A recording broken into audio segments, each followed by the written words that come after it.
soomaali waad islaamaya meel kastoo dunida joogtaanba wakhti dheer bay nagu qaadatay inay dadka koonfurta ku noolaadi ogaadaan in argagixisadu hargeysa ka timaado in maamul kasta oo hargeysa yimaadaayo oo argagixisada taageero in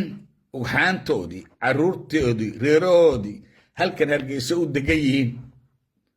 wakhti dheer bay qaatay long time inaad ogaataan laakiin maanta haddaad ogaateen soomaaloo dhan bay farxad u tahay waayo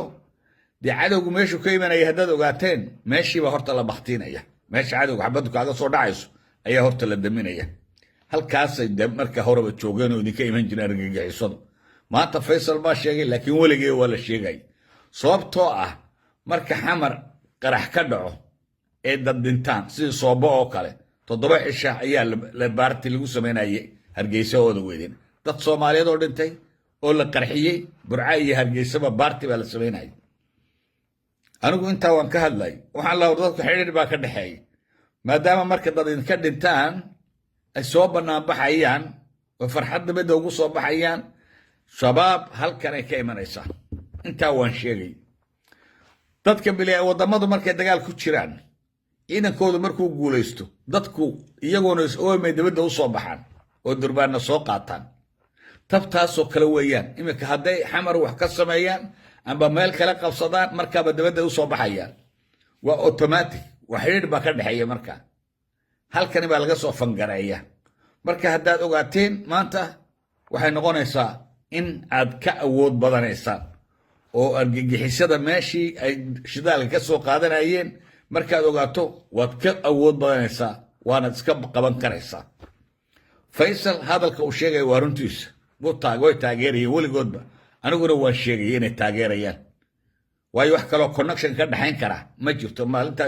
dhibaato geystaan sababta ay u farxayaan waxbaa ka dhaxeeyay laakiin koonfurtii maanta way faantay waa ilaahay maadi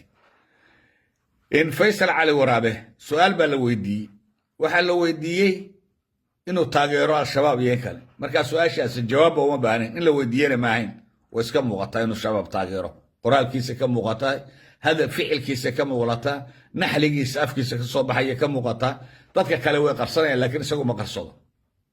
wixiisu waa caddaan isagaa sii taageer sii sheegay bilaanigoodii buu sii sheegay waxay samayn doonaan buu sii sheegay uri may bay qabsanayaan koonfurta uu sii sheegay oo sii cadday waxa markaa faysal raba inaan weydiiyo si maxamed siyaad barre ilaahay raalli ah ka ahaado ha u naxariisto radiallahu canhu wa raxima allahu wajhu beri horuu dhintay ma noola 24/7 maxamed siyaad barre waad caydaa markasta maalin walba waa dhammaantiinba waad caydaan musabixi ina cartay isagoo aasoo qabriga dul jooga maxamed siyaad barre caay naclatullah calayk laha yani waa common bay idiin tahay inaad caydaan ninkaa dhintay beri hore dhintay 40 sano ago 10 years ago waad caydaan waad caytantaan waxa lagu weydiiyey inankaagii dhintay wixii aad samaysay waad ogta maxaad u samaynaysaa su'aal baa lagu weydiiyey inankaagii dhintay lagu weydiiyey shirki waad ka kacday waad caytantay dadkii koonfurta waad cayday midgaad tihiin baad ku tiri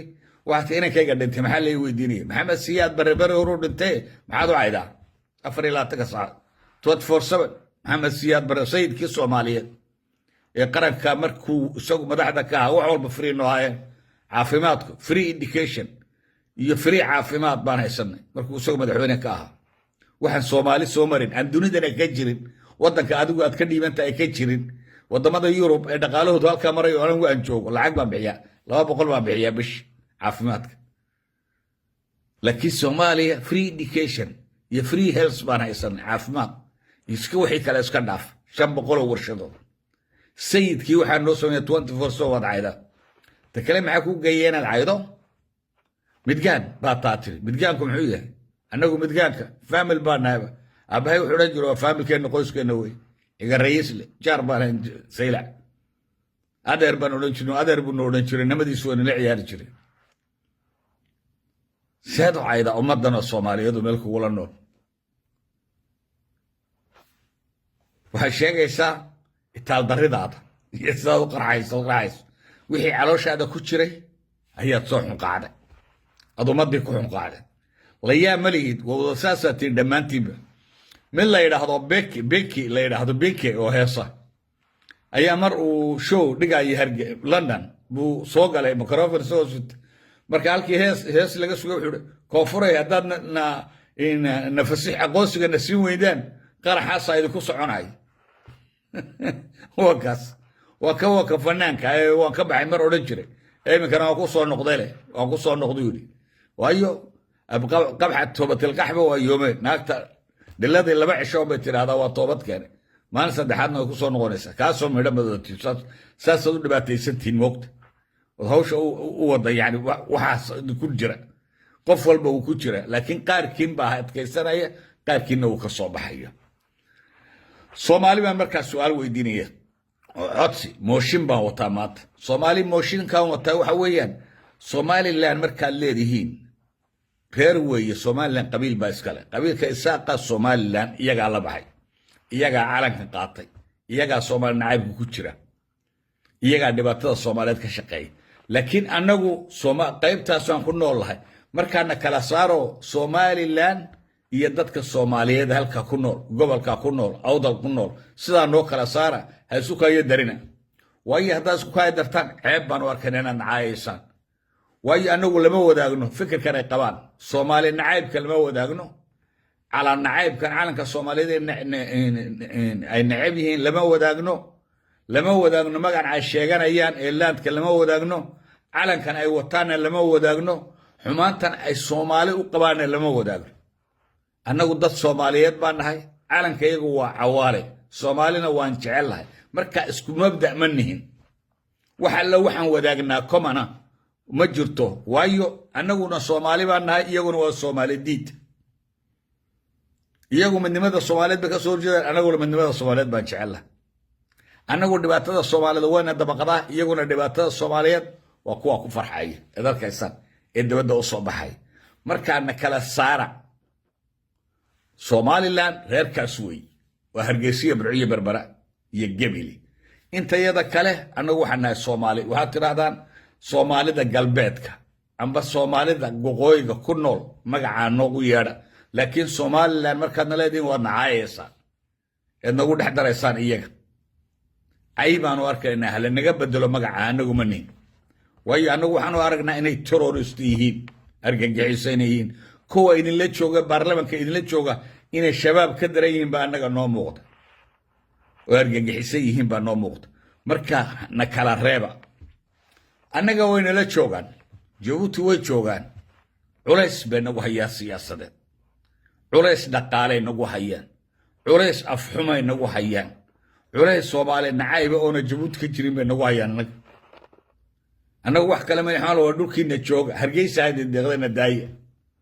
dhibaato kale ma leeyahay waxaan leenahay warna daaya waayo mar haddaydan Soomaalinimo nagula joogay inagu Soomaali baan nahay mar haddaydan Soomaali jacayl idin ku jirin inagu Soomaali baan jecelahay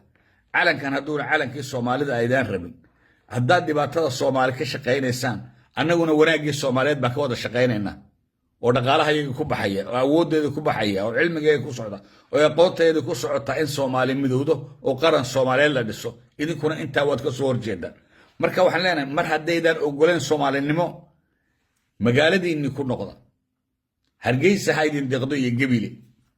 dhaqaale xumaad nagu haysaan culays dhaqaalaad nagu haysaan culays af xumaad nagu haysaan oo caybaad nagu haysaan ad Soomaali caayaysan waa annaga qarannimadii Soomaalida ka soo horjeedaan anaguna qarannimadii baan doonaynaa imika maalin dhexdaas dowladda Jabuuti ku yarbay jeclaad iyay siisay awood inuu Jabuuti ka heeso annaguna waan ka soo horjeedno waxaan la warka daaya way waan ognahay isla subaxayna nacaayaan laakiin meeshii dawlad baa ka jirta annagu shacabka Soomaaliyeed amba ciise afkood aan ku hadlayna iyo Soomaalida Soomaalinimada jecel waxaan la war naga daaya laakiin dawladii baa naga awood badatay waa la qabtay xafladii waa la qabtay subaxiiba waa la nagu bilaabay caydi wixii aan sheegayn halkii bay ka dhacday marka afxumadani waa caadi abaaldaradana waa caadi anagu waan garanaynaa abaaldaradan oo SNM baan hayna anagu waan garanaynaa inaan abaal laga helin oo subaxan caayaan waan iska fahamsanayn oo aroorta nagu bilaabayaan cadowgu dariiqyada ha jiro ciise cadowgeena weeye waxaas nagu heesayeen maalin horteedna baawur baa la saarnaayo waxaa la dhahaa Jabuuti fiicneed ee Jabuuti dalkayga iyo maxay qurxoonayo wala naamaanay xafladdii markii la qabtana cay baa lagu bilaabay dhallinyarada eedii tiktok ku jirtay amba social media ku jirta lagu caayo lagu aflagaadeynayo inta subaxiiba marka afxumana lagulama joogi karo soomaali diidna laguma joogi karo soomaali nacayb laguma joogi karo cuqdad ay soomaali u qabaan lagulama joogi karayaan waxaa leenahay walaalayaal meeshiinu haydin deeqto halkaa laantiina joogo dowladdiina duuliya oo qarankaa ahaada iday qaran baad isku aqoonsantiin qaran jirana maahayne idinkaa is aqoonsanayn qarankiinaana iska wata laakiin annaga culays baad nagu haysaa fara badan soomaalina culays baad ku haysaan oo dhibaataad ku haysaa oo lugtaad jiidaysaan soomaali oo dhibaatadeedaad ku farxadaan oo midnimada soomaaliyeed baad ka soo horjeedaan marka hargeysa haydin deeqdo iyo burco soomaalina waxaan leeyahay war annaga somalilan hana odhanina haddaad la hadlaysaana idinku la hadla